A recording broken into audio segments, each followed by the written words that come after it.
दोस्तों नमस्कार, स्वागत है आपका यूट्यूब चैनल एबीटेक में। आज है 7 मई 2023 और जान लेते हैं आज की महत्वपूर्ण खबरें जो आज के प्रमुख समाचार पत्रों पर छाई हुई हैं और आप लोगों के लिए बहुत ही इम्पोर्टेंट है। तो इस वीडियो को पूरा देखिएगा, साथ में वीडियो को लाइक और शेयर भी कर दीजिएगा।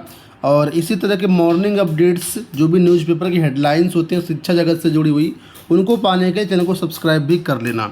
चलिए शुरुआत करते हैं हम लोग पहली खबर से, जो कि है 5000 शिक्षक भर्तियां ठप, 14 लाख अभ्यर्थी इंतजार। यहाँ पर देखो अपडेट आई हुई कि 5000 पदों की भर्ती ठप, 14 लाख अभ्यर्थी इंतजार में। यहाँ पर बात की जा रही उच्चतर शिक्षा सेवा आयोग की असिस्टेंट प्रोफेसर भर्ती 2022 और टीजीटी पीजीटी भर्ती 2022।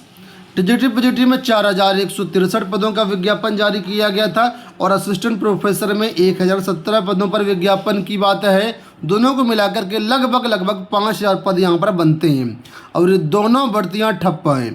क्यों ठप्प है आप सब लोग जानते हैं कि असिस्टेंट प्रोफेसर भर्ती उच्चतर शिक्षा सेवा आयोग से होनी है, टीजीटी पीजीटी भर्ती चयन बोर्ड से होनी है और दोनों ही आयोग लगभग भंग हैं। यहाँ पर ना तो अध्यक्ष है ना ही सदस्य है, कोरम किसी का पूरा नहीं है। इसी वजह से यहाँ पर भर्तियाँ आगे नहीं बढ़ पा रही हैं, परीक्षा नहीं हो पा रही हैं।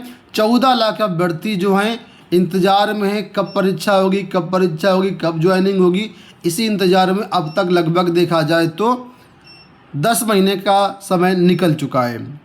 अब यहाँ पर मामला हाई कोर्ट में गया है। हाई कोर्ट में सरकार ने अपने तरफ से बताया है कुछ चीज़ें, जिसके बारे में कल हमने आपको ऑलरेडी बता दिया था कि क्या सरकार ने वहाँ पर बताया है, सरकार की क्या मनसा है, उसी के बारे में यहाँ पर अपडेट दी गई है। इस पर देखिए जो प्रतियोगी छात्र मोर्चा के अध्यक्ष विकी खान है, इनका कहना है कि वैकल्पिक व्यवस्था से पूरी हो भर्तियाँ। प्रतियोगी छात्र मोर्चा के अध्यक्ष विकी खान ने कहा कि सरकार ने अभ्यर्थियों से आवेदन के माध्यम से करोड़ों रुपए के शुल्क ले लिए, लेकिन उसको अपना भविष्य अंधकार में दिखाई दे रहा है। असिस्टेंट प्रोफेसर भर्ती व टीजीटी पीजीटी के अभ्यर्थियों के बारे में सरकार जल्द ठोस निर्णय ले।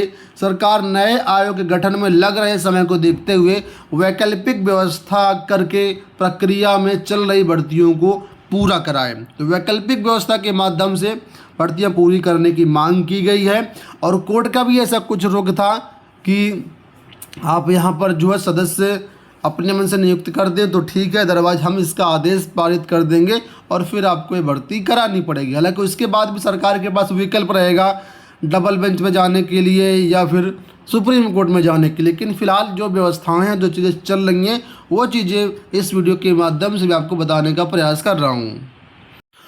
तो यहाँ पर आप लोग देख सकते हैं बताया गया कि निकाय चुनाव के बाद शिक्षक सेवा चयन आयोग गठित करने की तैयारी। पूरा मामला जो अटका हुआ है शिक्षा आयोग को लेकर के अटका हुआ और शिक्षा आयोग सरकार ने बताया है हलफनामे कि उन्होंने कैबिनेट से पास हो गया है, लेकिन यहाँ पर समाचार पत्रों में आप लोग देख सकते हैं इसमें बताया गया है कि इसका मसौदा पेश किया गया था मुख्यमंत्री जी के पास, लेकिन उसमें कुछ त्रुटियाँ थीं जिसमें संशोधन करने के लिए आवश्यक सुझाव देते हुए दोबारा प्रस्तुत करने का निर्देश दिया गया है। तो शासन ने सुझावों को शामिल करने के लिए फाइनल मसौदा तैयार कर लिया है। अब संशोधित जो मसौदा है निकाय चुनाव खत्म होने के बाद दोबारा मुख्यमंत्री जी के सामने पेश किया जाएगा। सीएम की हरी झंडी मिलने के बाद इसे कैबिनेट से मंजूरी दिलवा करके आयोग गठन की कार्रवाई पूरी की जाएगी। तो यहाँ पर देखिए समाचार पत्रों से क्या चीज़ निकल के आ रही है और कल क्या चीज़ निकल के आई थी आप लोगों के सामने है। इस नए आयोग के माध्यम से बेसिक, माध्यमिक, उच्च प्राविधिक, अल्पसंख्यक शिक्षण संस्थान, संस्कृत विद्यालय में शिक्षक भर्तियों के प्रस्ताव हैं। आयोग में एक अध्यक्ष और 10 सदस्यों के पद होंगे और इसका जो मुख्यालय होगा नए आयोग का वो इलाहाबाद प्रस्तावित है। तो कुल मिलाकर के निकाय चुनाव के बाद शिक्षा सेवा चयन आयोग के गठन में थोड़ी सी तेजी आने की उम्मीद है और सीएम के सामने जो संशोधित प्रस्ताव है पेश होगा, उसके बाद ही चीज़ें आगे क्लियर होंगी। यहाँ पर अपडेट है लोक सेवा आयोग से। देखिए बताया गया कि हर भर्ती में अभ्यर्थन वापसी के आवेदन लेने की तैयारी, व्यवस्था लागू, 15 मई तक बड़ी प्रार्थना पत्र देने की तिथि। यहाँ पर बताया गया कि लोक सेवा आयोग की जिन भर्ती परीक्षाओं में पद न भरने की आशंका होगी, आयोग अब उन सभी भर्ती परीक्षाओं में शामिल अभ्यर्थियों से अभ्यर्थन वापसी के लिए आवेदन लेगा। इस व्यवस्था से पद खाली रह जाने की आशंका बहुत कम रह जाएगी। एलटीगेट शिक्षक भर्ती से व्यवस्था लागू हो चुकी है और प्रार्थना पत्र देने की अंतिम तिथि 15 मई तक बढ़ा दी गई है। एलटीगेट शिक्षक भर्ती, प्रवक्ता शिक्षक भर्ती, अभियंत्रण सेवा भर्ती, एपीओ, आरओ, एआरओ सहित तमाम भर्ती परीक्षाओं में शामिल अभ्यर्थी चयन के बाद ज्वाइनिंग नहीं करते हैं। यहाँ तक कि जिन अभ्यर्थियों का चयन पीसीएस के उच्च पदों पर नहीं हो पाता है, उनमें से भी कई अभ्यर्थी निचले पदों पर चयन के बाद ज्वाइन नहीं करते हैं और अगली परीक्षा की तैयारी में जुट जाते हैं। बड़ी संख्या ऐसे अभ्यर्थियों की भी है जो लिखित परीक्षा में सफल होने के बावजूद अभिलेख सत्यापन की प्रक्रिया में शामिल नहीं होते हैं।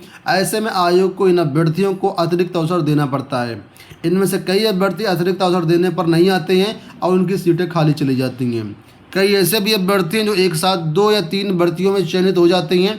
ऐसे अभ्यर्थी उच्च पदों पर ज्वाइन कर लेते हैं और बाकी भर्तियों में उनके पद रिक्त रह जाते हैं। इन सभी को देखते हुए प्रतीक्षा सूची जारी किए जाने का प्रावधान नहीं है आयोग में।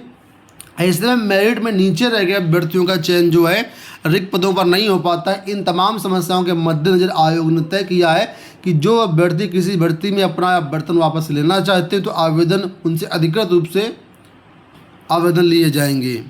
ठीक है, और निचले पायदान में जो भी अभ्यर्थी होंगे उनसे फिर वो पद भरे जाएंगे। तो एलटीगेट के लिए अभ्यर्थन वापसी की तारीख 15 मई तय कर दी गई है। जो भी अभ्यर्थी अपना अभ्यर्थन वापस लेना चाहते तो यहाँ पर ईमेल आईडी जारी की गई है। इस ईमेल आईडी पर अपना अभ्यर्थन वापस ले सकते हैं।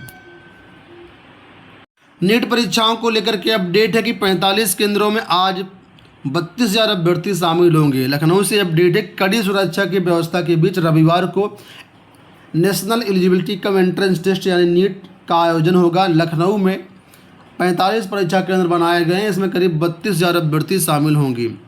ठीक है, तो नीट के माध्यम से MBBS, BDS, BA, MS, BHMS और बीयूएमएस पाठ्यक्रमों में दाखिले होंगे। प्रदेश में एमबीबीएस की 8,528 सीटें हैं और जिसके लिए ये सारी परीक्षाएं आज संपन्न होंगी। यहाँ पर देखो अपडेट है कि सहायक अभियंता की भर्ती हर साल हो।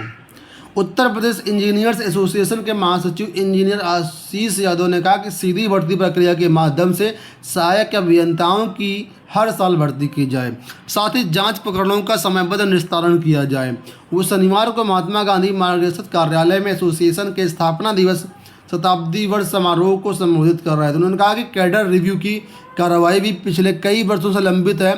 साथ ही सिंचाई विभाग और जल संसाधन विभाग की भर्ती 15 सितंबर को ही अभियंता दिवस के अवसर पर लोक निर्माण विभाग में भी इंजीनियर मोचगुंडम विश्वेश्वरैया जी की मूर्ति स्थापना की जाएगी। तो कुल मिलाकर के कहना है कि हर साल जो सहायक अभियंताओं की भर्तियां हों। यहाँ पर देखो अपडेट, कैंसर संस्थान और पीजीआई में 12 से 3 पदों पर होंगी भर्ती। कैंसर संस्थान और पीजीआई में पैरामेडिकल स्टाफ, टेक्नीशियन और दूसरे संवर्ग के कर्मचारियों की भर्ती प्रक्रिया शुरू होगी। पीजीआई में मरीजों के बेहतर इलाज देने में कर्मचारियों की कमी आड़े आ रही है। हालांकि पीजीआई में अब तक 1800 से अधिक पदों में भर्तियां हो चुकी हैं। चौथे चरण में संस्थान में खाली पदों का ब्यौरा जुटाया जा रहा है। संस्थान निदेशक डॉक्टर आर.के. धीमन का कहना है कि करीब 700 नियमित पद अभी भी खाली हैं। इन्हें 1 से 2 महीने भरने की प्रक्रिया शुरू की जाएगी। अगली अपडेट यहाँ पर है कि एकेटीयू की काउंसलिंग राज्य विश्वविद्यालय में भी मिलेगा प्रवेश। डॉक्टर अब्दुल कलाम प्राविधिक विश्वविद्यालय की प्रवेश काउंसलिंग से इस बार भी प्रदेश के कई राज्य विश्वविद्यालय अपने यहाँ इंजीनियरिंग, मैनेजमेंट, फार्मेसी व आर्किटेक्चर जैसे कोर्सों में प्रवेश लेंगे। इसके लिए एकेटीयू ने संबंधित विश्वविद्यालय से विस्तृत जानकारी मांगी है। तो ये होगी दोस्तों आज की सारी सूचनाएं। उम्मीद करता हूँ वीडियो पसंद आया होगा। इसी तरह के अपडेट पाने के चैनल को सब्सक्राइब जरूर कर लीजिएगा। इस वीडियो में इतना ही, धन्यवाद।